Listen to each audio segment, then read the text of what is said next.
너희에게 평강이 있을지어다. 아멘. 아마도 아멘이라고 하시는 분들은 평강이 얼마나 중요한지를 경험하셨거나 오늘 하루가 너무 힘들고 어려워서 그게 정말 필요하기 때문에 아멘을 하셨거나 아마 그러셨을 겁니다.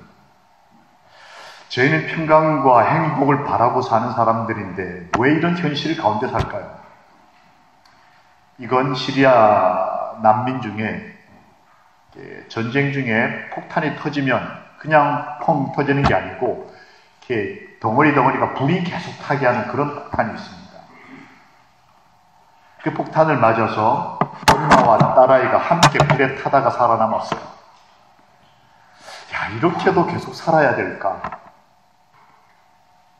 같은 시대를 사는데 왜 우리가 이렇게 평강이 필요한 시대에 살까? 왜 이렇게 고통스러울까? 하나님을 알지 못했던 한 철학자는 이런 말을 했습니다. 고통 그 자체는 문제가 아니다. 문제는 왜 고통당하는가 하는 절규와도 같은 질문에 대해 뭐가 없다? 해답이 없다는 거예요. 아무리 많이 배우고 수많은 책을 쓰고 좋은 음식을 먹고 가질 만큼 가져봐도 고통 그 자체보다 내가 지금 왜 이렇게 고통하며 살아야 하는지에 대한 그 철학적이고 근본적인 질문을 던졌을 때 답을 찾지 못한다는 게 이 세상에서는. 야, 내가 왜 이렇게 힘들지? 그 답이 뭐냐는 거예요. 성경은 그 답을 얘기합니다. 예수 그리스도가 답이다. 그럼 예수님이 어떻게 답이 되느냐? 이 고통의 문제를 어떻게 해결했기 때문에 성경이 자신 있게 답이라고 얘기를 하고 그 수많은 사람들이 예수를 믿고 살아가는가? 역사 가운데서 말입니다. 어떻게 예수님이 사셨을까? 이 고통의 문제를 어떻게 해결했기 때문에 우리에게 너희는 행복한 사람이다 라고 자신 있게 말씀하실 수 있었을까 하는 거예요. 이 과정을 이해해야 예수가 답이다 이렇게 흔쾌히 제가 대답할 수 있지 않겠습니까? 예수님은 이 고통의 문제를 어떻게 해결해서 행복하게 그분도 사셨고 우리도 살게 하실 수 있으셨을까? 먼저 그러려면 이 고통의 이유를 확인해 봐야 되겠습니다. 하나님, 즉 성경을 빼고 나면 고통은 예를 들면 어떤 종교는 이기심 때문이다. 그러니까 우리가 이렇게 선을 닦아서 착해지면 고통의 문제가 해결될 거다. 이렇게 중간부터 시작합니다. 그것도 어느 정도 일리는 있지만 성경은 말하기를 이기심이 죄가 아니고 고통의 문제가 아니고 이기심이 더 근저에 있는 이것 죄 때문이다. 고통은 죄 때문이다. 그럼 고통스러운 삶의 이유, 이 죄란 게 뭐냐? 성경은 말하기를 나의 길을 행하는 것, 사랑하는 것이다. 내 방식, 내 철학, 내 경험을 최우선하는 것이 성경에서는 죄다 이렇게 얘기했어요. 두 번째 넘어간 이 성경절, 중요한 성경절을 함께 읽어보겠습니다. 시작. 오직 지금은 내 죄를 사하라. 그는 내 하나님 여호와를 사랑하고 내 이름으로 하여 내 목소리를 듣지 아니하였습니다. 성경에 보면 죄에 대한 얘기가 나옵니다. 이 죄가 뭐냐? 이 죄는 너의 길로 달려갔다. 여러분, 엊그제 저희가 잠깐 고통에 대해 얘기할 때에 우리의 뭘 끊어내야 된다. 단할 때 굳은 마음. 그 굳은 마음은 자기 좋아하는 대로 하는 것. 그걸 성경에서 다른 표현에 나의 길로 달려간다. 이걸 죄라고 하는 거예요. 이게 뻔히 잘못된 걸 알면서도 우리 아이들이 고집을 피울 때 부모로서는 그걸 이게 잘못된 건데 그런데도 자기 길을 가겠다. 이걸 성경은 죄라고 얘기를 한다는 거예요.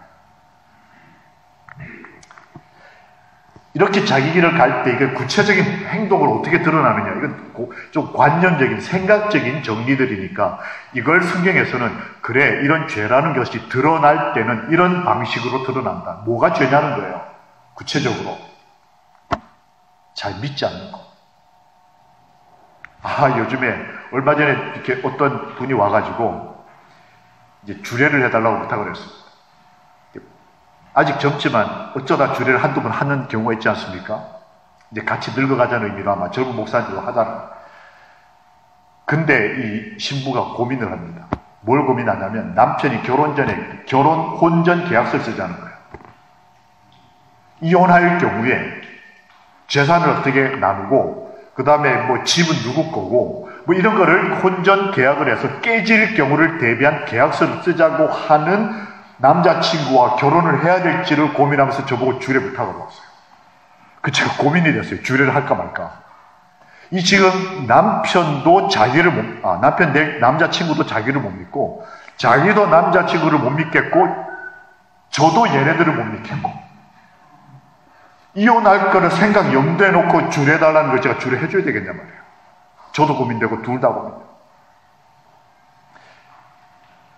그리스도인이 아닌 사람에게는 이제는 평범한 얘기가 됐어요. 옆집 사람도 믿지 않고 부부 간에도 믿지 않고 부모 자식도 못 믿어가지고 어머니 돌아가시기 전에 유산 어떻게 정리할까지 유언해가지고 그것도 공증 변호사 사무실에다 세상이 왜 이런가? 이 다 뭐 때문이다. 성경에는 죄란 불신이다. 믿지 않는 거다. 나는 살인한 적도 없고 저기 누구 아빠처럼 이렇게 한 적도 없다. 난 죄인 아니다. 그러나 내가 누군가를 믿지 못하면 성경은 그것을 죄라고 얘기한다. 하나님이 사랑이시다. 이거 못 믿겠다. 이것도 죄예요. 두 번째로 이 죄가 구체적으로 어떻게 드러나느냐? 법을 쉽게 생각하는 거예요. 제가 이제 청소년부장 출신이기 때문에 청년들을 많이 만나서 이런 얘기가 종종 나옵니다. 한 여청년이 남자와 결혼하기 직전까지 갖다 껴줬어요. 여청년이 남청년을 이렇게 딱 결혼 못하겠다고 거절을 했어요. 그래서 제가 남청년이 참 좋은 친구였는데 왜 거절을 했는지 물었습니다. 그 청년이 참 좋은 친구인데 왜 결혼을 마지막에 이렇게 틀었느냐 그랬더니 데이트를 하는데 이렇게 차를 이렇게 타고 남자친구 운전을 하고 자기 옆에 타고 이렇게 조석에 타고 이렇게 가는데 노란불이 들어왔어요. 파란불에서 직진 쭉 가다가 노란불이 들어왔는데 그냥 휙 가더라는 거예요. 그래서 물었대요. 제동을 하려고 브레이크를 밟으려고 시도도 하지 않고 그냥 휙 가길래 왜 지금 서지 않았냐? 저 노란불이 서라는 신호 아니냐? 그랬더니 이제 두 가지 얘기를 하더라고요. 하나는 교통 흐름을 방해하면 안 된다. 그리고 두 번째는 남들 다 이렇게 한다. 그 길로 딱 걸었어요. 이유. 이 사람은 법을 쉽게 생각하는 사람입니다. 분명히 지금 서라고 하는 경고등이 들어왔는데 안 서고 그냥 가고도 나는 하나님 믿고 잘 산다고 생각하는 거예요. 우리가 그리스도를 믿고 살아가면서 일반적으로 쉽게 법을 어길 때가 있어요. 이거 다 죄라는 거예요. 작게 말하면 이런 거, 크게 말하면 흔히 말하는 이런저런 뉴스나 이렇게 나오는 그런 큰 죄도 있겠죠. 그러나 사실 성경에서는 그런 사람을 들었다 놨다 해야 죄이다. 그것만 말하지 않고 우리 일상 삶에서 일어나는 아주 작은 것들에까지도 우리를 불행하게 만드는 죄가 될 수 있다고 지적하고 있는 것입니다. 사실 우리는 그걸 잘 알아요. 양심의 가책이라는 소리를 통해서 겉으로는 드러나지 않지만 나를 괴롭히고 행복하지 못하게 만드는 아주 작은 법을 어기는 것들. 또 다른 의롭지 않은 것. 악한 것이 죄가 아니라 성경은 뭘 얘기하고 있냐면 뭐 하지 않은 것? 의롭지 않은 것이에요. 사람들은 법만 지키면 돼요. 즉 교통법규에서 30점 벌점만 안 넘어가면 면허증이 이게 날아가지 않습니다. 30점까지는 괜찮아요. 그래서 사람들이 적당히 죄 짓고 사는 거. 남들도 다 그러니까 불법 증개축 이렇게 집을 요만큼 남들 다 그렇게 하니까 주차할 때도 남들 다 그렇게 하니까 경찰 없으면 적당하게 이렇게 하는 것들만이 죄가 아니라 성경은 의롭지 않은 것도 죄다. 이걸 우리는 경험적으로 다 압니다. 이런 것들 때문에 사람들이 뭐한다? 고통한다는 거예요. 아프다는 거예요. 이걸 정확하게 볼 수 있어야 그 다음 해결책으로 갈 수 있다고 하는 것입니다. 왜 기독교가 우리들 흔히 넌 죄인이다, 나는 죄인이다 이렇게 표현을 하냐면 이렇게 자기 양심과 자기 삶을 깨끗하게 볼 줄 아는 신실함과 정직함이 있기 때문에 그래요. 그래야 다음 단계로 갈 수 있다. 고통스러운 삶의 이유가 죄다. 죄는 자기 길을 사랑하는 거다.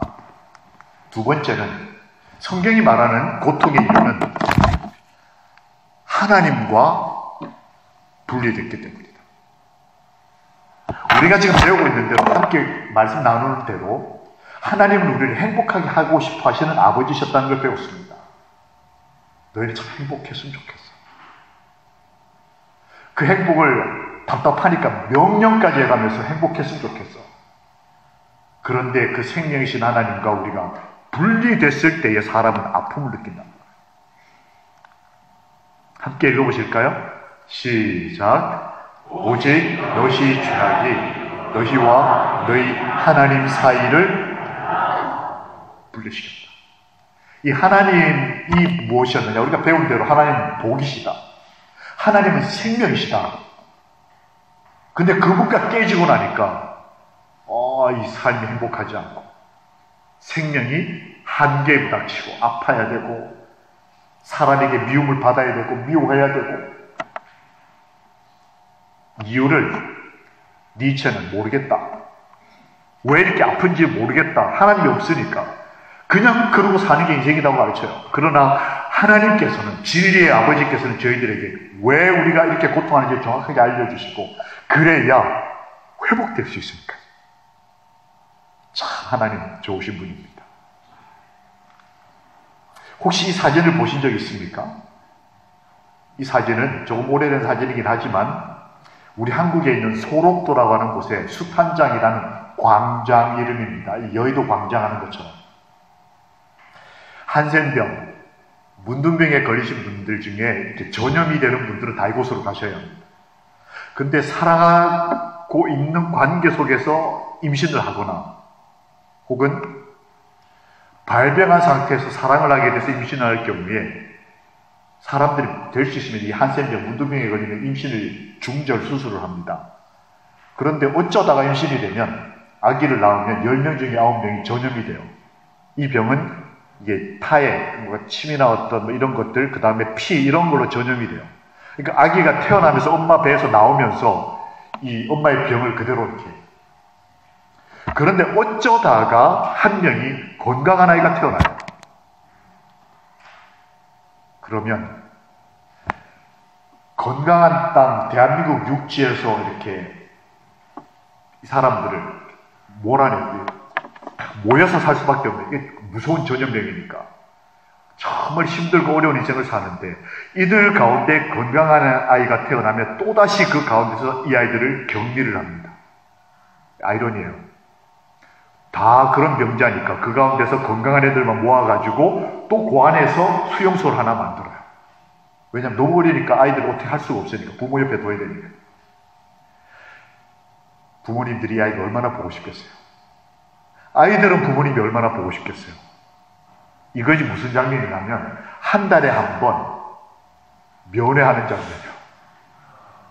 오른쪽에 있는 어른들은 아버지 어머니들, 한센병, 문둥병 환자들, 왼쪽에 있는 애들은 건강한 애들. 부모 자식이지만 갈라졌어요. 죄 때문에, 고통 때문에, 병 때문에. 그래도 너무 보고 싶으니까 이렇게 와가지고 아버지 하는 거예요. 슬픈 사진이죠. 근데 제가 이 사진을 보면서 더 마음이 아팠던 건 사진의 가운데 아버지와 자식, 어머니와 자녀들 가운데 전기 초점망이 없습니다. 휴전선이 없어요. 그런데도 아무도 넘어가지 않아요. 질서를 다 지키고 있어요. 그렇게 보고 싶은 내 모든 이 아버지 어머니들은 문둥병 환자들은 너무 힘들거든요. 그런데도 손가락이 없고 뭐 코가 없고 이런데도 고통을 참아가면서 이 건강한 아이들이 행복하게 하기 위해서 어떻게든 돈벌이를 해요. 농사도 짓고 닭도 키우고 계란 팔고 이렇게 해서 이 아이들은 그걸 압니다. 내 아버지 어머니가 희생을 치러서 나를 지금 먹여 살리고 있다는 걸. 그래서 아버지가 보고 싶고 어머니가 보고 싶어서 한 달에 한 번 오는데 더 이상 가지 않아요. 여기까지. 이유가 뭘까요? 넘어가면 죽는다. 이걸 아는 거예요. 이야, 참.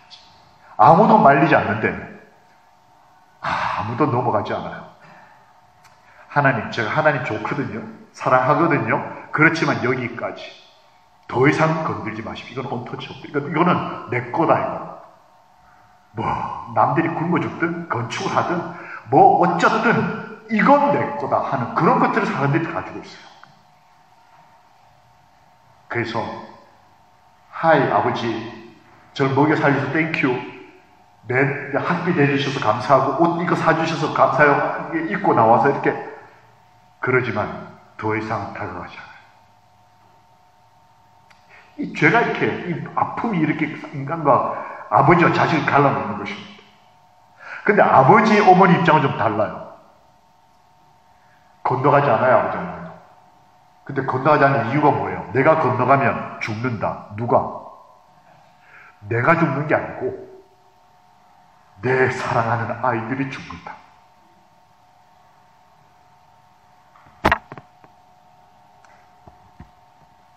우리는 어떤 사람일까요? 이 죄라고 하는 것이 이렇게 아버지와 자식은 둘이에요. 그런데 아버지의 입장은 좀 다르셔요. 이 고통스러운 삶, 나의 길, 나의 어떤 것을 고집하는 이것의 결과가 뭐냐? 성경은 그 결과는 죽음이다. 이 세상의 고통의 결국이 뭐냐? 죽음이라는 거예요. 사람들이 뭘 가장 두려워하느냐? 격리되고 죽음으로부터, 즉 과거의 기억과 가족과 내 삶의 현장으로부터 완전히 영원히 격리되는 죽음을 가장 두려워한다. 그게 죄의 결과다. 그래서 하나님은 이 고통의 이유가 뭐냐? 죄 때문이다. 이 죄 때문에 이렇게 쪼개지고 갈라지고 서로 쳐다만 보고 이 문제에 대해서 하나님이 답을 주셨다는 겁니다. 사랑을 주셨다는 거예요. 오늘은 10월에 가을의 사람 예수 그리스도. 하나님은 성경을 통해 이 고통의 문제가 죄 때문인데 그 죄를 해결하기 위해서라면 사랑이 필요하다. 그 사랑이 바로 예수 그리스도다라고 말씀하시는 겁니다. 함께 읽어보실까요? 시작. 나는 곧 길이요 진리요 생명이다. 여기 나는 예수 그리스도.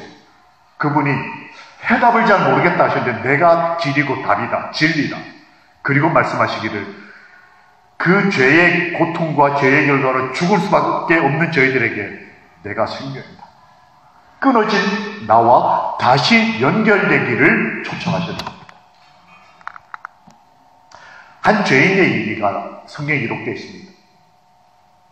여기 카골고스라고 하는 말은 한국 성경에는 강도라고 번역이 되는데 원래 뜻은 죄를 지은 사람이에요. 이 강도 이렇게 하면 엄청 이렇게 큰 죄 지은 사람처럼 보이지만 실제 원래 성경이 말하는 단어의 뜻은 여러분과 저예요. 아픔을 느끼는 사람. 이 죄를 지었다고 하는 것은 어디 가서 사람을 이렇게 해코지해야 죄를 지었다는 뜻이 아니고 아프고 고통하면 그게 죄에 이렇게 영향을 받는다는 뜻이에요. 그 죄인이 여러분과 저 같은 사람이 성경에 아주 많은 곳에 등장을 합니다. 이 사람이 고통하고 아파하다가 어느 날 예수님을 봤어요. 답이 그분이었으니까. 그분에게서 두 가지 모습을 봤습니다. 첫 번째는 뭔가를 대신해서 용서를 구하시는 사랑을 받고 두 번째는 나와 함께 계시는 분을 봤어요. 우리의 답, 이 가을에 사랑을 주시는 예수님, 이런 분이셨다는 걸 봤다는 거예요. 어떤 분일까? 하나씩 좀 보겠습니다. 먼저 나 대신해서 이 고통의 문제, 죄의 문제를 해결해 주시는 마음, 사랑을 가지고 계셨던 분이 예수님이었다. 그가 죄의 결과로 죽음을 당하는 마지막 날이었습니다. 사형당하는 날이었어요. 옛날에 그가 죽을 때는 사형 제도가 로마 형식에 의해서 십자가에서 하루 종일 고통하다 죽는 거였어요. 그날 그는 용서가 사라진 날을 경험했습니다. 아무도, 다 하나님 믿는 사람들인데 아무도 용서해달라는 말을 하지 않았어요.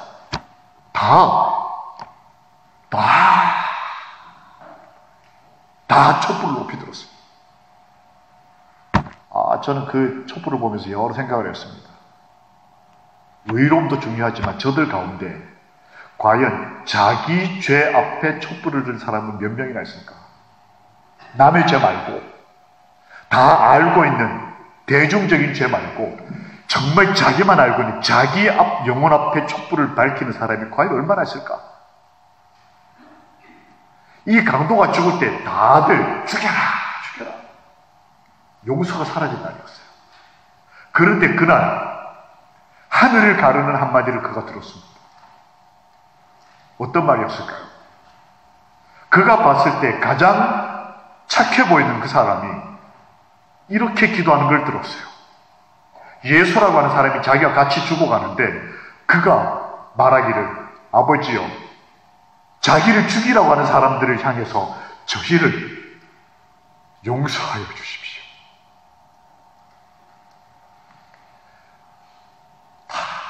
사람들이 저주와 비난과 욕설과 이게 인생이려니 하고 살아갈 때 이 죄인은 자기 같은 사람을 용서해 달라고 하시는 분을 봤다는 거예요. 그분이 예수님이었어요. 오직 자기의 피로 영원한 속죄를 이루었다라고 성경은 기록하고 있습니다. 이 사람들을 용서하기 위해서라면 내가 대신 죽는다라고 하는 것을 이 죄인이 지켜보면서 이런 것이구나. 나 대신에 누군가가 아프구나. 나 대신에 누군가가 용서를 구하고 있구나라는 것을 처음으로 발견을 했어요. 우리는 예수님을 바라봅니다. 이 성경에 있는 한 절을 좀 쉬운 말로 쓴 성경절입니다. 우리는 예수님을 바라봅니다. 잠시 동안 예수님은 천사들보다 낮아지셨지만 고난당하고 죽으심으로 영광과 존귀의 관을 쓰셨습니다. 붉은 글씨부터 같이 읽으실까요? 시작.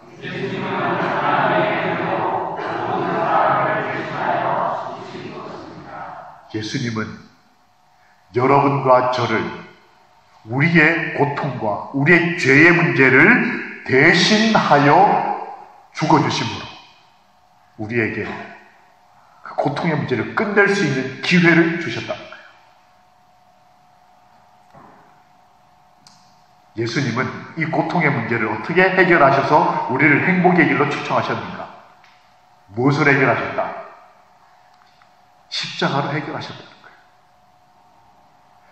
기독교인들이 왜 성경이 십자가를 그렇게 좋아하는가? 이유는 그분이 우리를 구원하셨다. 이 말은 그분이 나의 고통의 문제, 즉 죄의 값을 대신 죽음을 겪으심으로 해결하셨다.